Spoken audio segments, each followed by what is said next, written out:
Working on workforce retention? How is your flight department doing it, and what's your local or regional association doing to help? From the National Business Aviation Association, this is Flight Plan.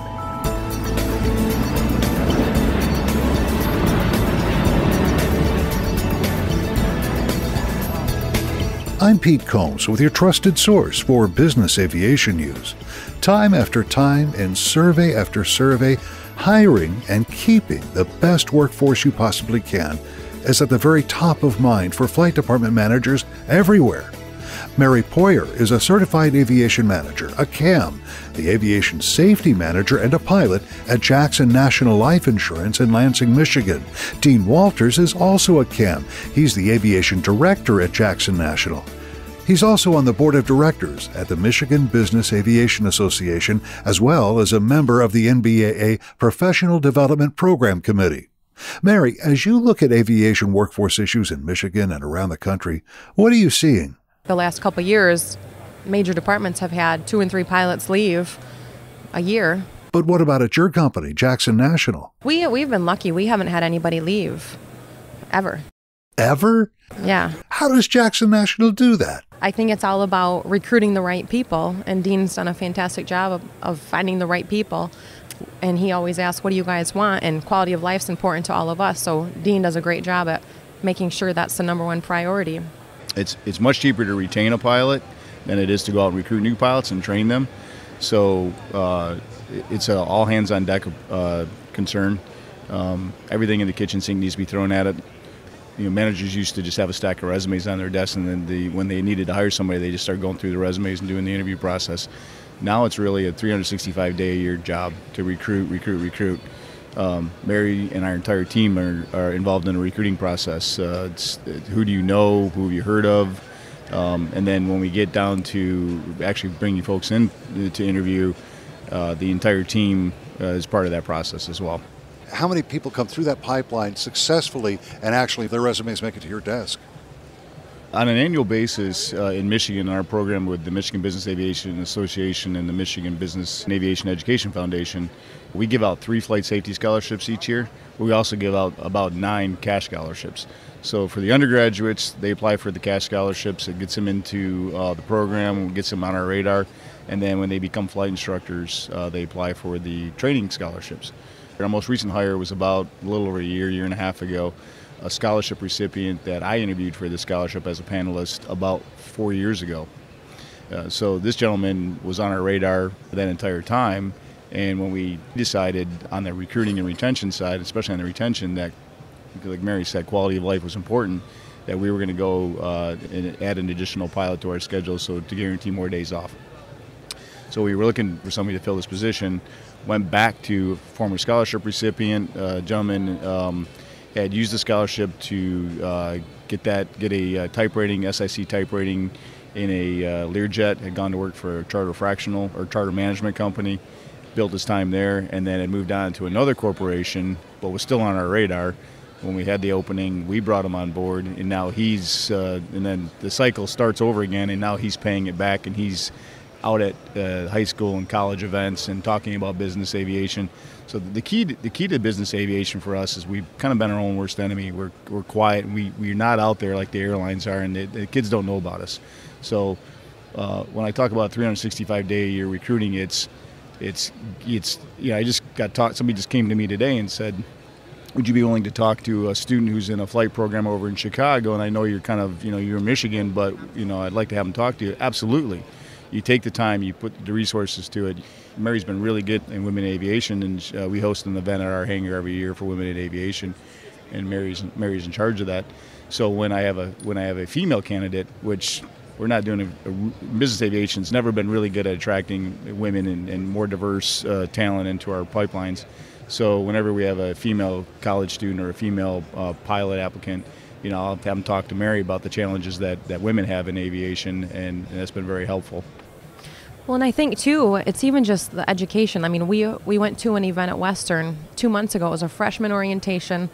They bussed all these students out to the college, to the aviation college, and there were about 200 kids there. I bet you 10 of them actually knew what business aviation was. I mean, that was their big question. We did these little round tables, and everyone's like, so what exactly do you guys do?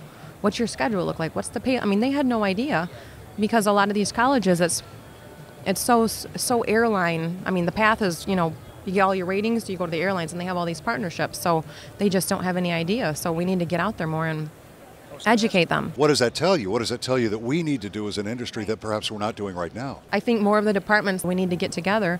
There need to be more internship opportunities, because the airlines provide those internships and scholarships, and I mean, just get the participation up with all the events that they have. They just need to know who we are and what we do. And so Boeing put out a study. We need 790,000 pilots in the next 23 years. Business aviation needs 96,000 of those. Okay, so we need roughly 1 out of every 8. So how do we find the 1 out of every 8 that is equipped and has the right basic qualities for business aviation? And we often get the question, what are those qualities? What do I need? What do I need to do? What are you looking for in business aviation? I'm interested in business aviation. I like the lifestyle. It may fit my needs, but what are you looking for? And I've sat in front of classes of 30, 40, 50, 60 young pilots and professionals, and I've said, what I'm looking for, what I think all business aviation folks are looking for, is I need somebody I can trust with a $50 million asset, take the most important people in the company, go around the world with it. Challenges will come up. You work through them. You fix it. You keep moving forward, and you keep finding solutions. And then you come home, and at the end of that mission, what a sense of pride and accomplishment that you've got. And in most classes, I've got today's kids they're down in their phones, and they're not paying attention. There's a few heads pop up, and that kind of like interests them. It's like, that sounds exciting. I don't think I ever get bored doing that. Those are the kids we want to talk to. And so we had a young man who 3 years ago, his head popped up at a university.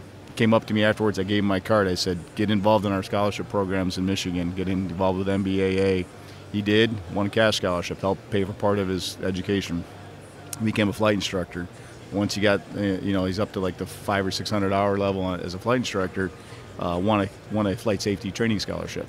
Turned that training scholarship immediately into a right seat position at a charter management company in Michigan.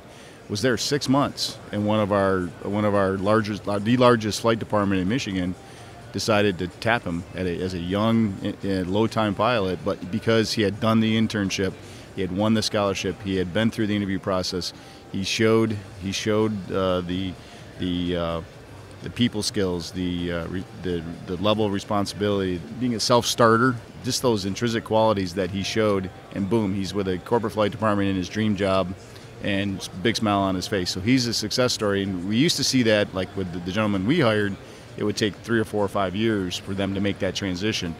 Now we're seeing it in 1 or 2 years. That's pretty amazing. Well, and if you look at a lot of the departments, especially around Michigan, each of the big ones have scholarship winners. Our department alone has 4 out of 9 pilots. It's a system both Dean Walters and Mary Poirier say has been proven at Jackson National. Did you catch the part about no pilot has ever left that company's flight department for a job at the airlines, ever? The key, they say, is heavy, constant recruiting, always looking out for that next employee. And Walters listens to his people very carefully. He knows that quality of life is top of mind for them, and he works to meet their needs in that respect. The other thing that stood out in the conversation was the path Dean lays out for young pilots looking to find a career in business aviation. Key to that process, taking advantage of the many scholarship opportunities at NBAA as well as at local and regional groups around the country. Those scholarships are much more than money. They're opportunities for both networking and career advancement that can be essential in attracting top-quality recruits in an aviation industry that's becoming more and more competitive by the day. For more information on workforce hiring and retention, go to nbaa.org/PRODEV, P-R-O-D-E-V. And that's the latest from the National Business Aviation Association. Remember, you can subscribe to all Flight Plan podcasts at Apple's iTunes website or download them from nbaa.org. I'm Pete Combs. Thanks for listening to Flight Plan.